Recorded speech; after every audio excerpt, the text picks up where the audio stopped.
What would you do if the person meant to protect you became your greatest threat? Amara Cole stood frozen on the cracked sidewalk of East 7th Street, her heart pounding like a drum in her chest. The evening air was thick with the scent of rain-soaked asphalt, and the flickering streetlight above cast jagged shadows. She clutched her phone, its screen glowing faintly with the live stream she'd started just moments ago.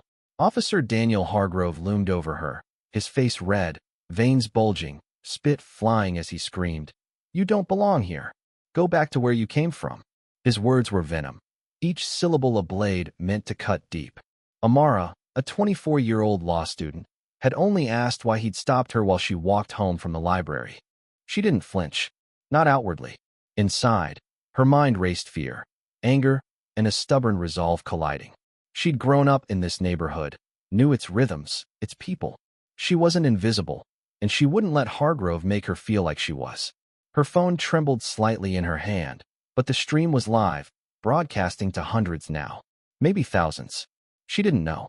All she knew was that she had to stand her ground. Hargrove's tirade grew louder, his voice cracking with rage. "You think you're smart, huh? You think you can talk back to me?" His badge gleamed under the streetlight, a mocking symbol of authority. Amara's voice, steady but quiet, cut through his noise. "I know my rights, officer. You can't intimidate me." Her words were a spark, igniting something dangerous in his eyes. He stepped closer, his hand twitching toward his holster. The crowd behind them grew. Neighbors, shopkeepers, a few kids on bikes they'd heard the shouting. Some held up their own phones, recording. Others murmured, their anger simmering. Amara felt their presence like a shield, but it wasn't enough to stop the fear clawing at her chest. Hargrove's face was inches from hers now, his breath hot and sour. "You're nothing," he spat. Then, a twist no one saw coming. From the edge of the crowd, an older man pushed forward, his gray hair catching the light. Mr. Ellis, the quiet bodega owner who'd known Amara since she was a child. He wasn't holding a phone. In his trembling hands was a small, worn notebook. "Officer," he said, his voice calm but firm, "I've been documenting every stop you've made in this neighborhood for 2 years. Names, dates, faces. You're not untouchable." Hargrove froze, his eyes darting to the notebook. The crowd's murmurs grew louder, a wave of realization rippling through them. Mr. Ellis, unassuming and soft-spoken, had been watching, recording, waiting. His notebook wasn't just paper, it was evidence, a quiet rebellion against years of unchecked power. Amara's breath caught. She hadn't known. No one had. Hargrove's confidence cracked. He stepped back, his voice faltering. "You don't know what you're talking about, old man." But his words lacked conviction. The crowd pressed closer, their phones still rolling, capturing every second. Amara's live stream was now flooding with comment support, outrage, calls for justice. Then came the sound of tires screeching. 3 black SUVs pulled up, their doors flying open. Federal marshals, unmistakable in their dark suits, moved with precision, their faces unreadable. Daniel Hargrove, one of them barked, "You're under investigation for civil rights violations. Step away from the civilian."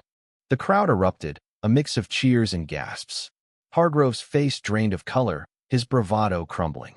He looked around, wild-eyed, as if searching for an escape that didn't exist.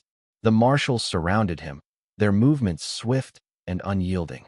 Amara stood tall, her phone still recording, her heart still racing. She'd been terrified, but she hadn't backed down. And now, the world was watching. Mr. Ellis stepped beside her, his notebook still in hand. "You did good, Amara," he whispered. "You made us all braver." She nodded, tears stinging her eyes. Not from fear, but from something deeper: pride, relief, and the weight of what had just happened. The marshals led Hargrove away, his head bowed, his authority stripped bare. The crowd didn't disperse. They stayed, some hugging Amara, others shouting words of encouragement.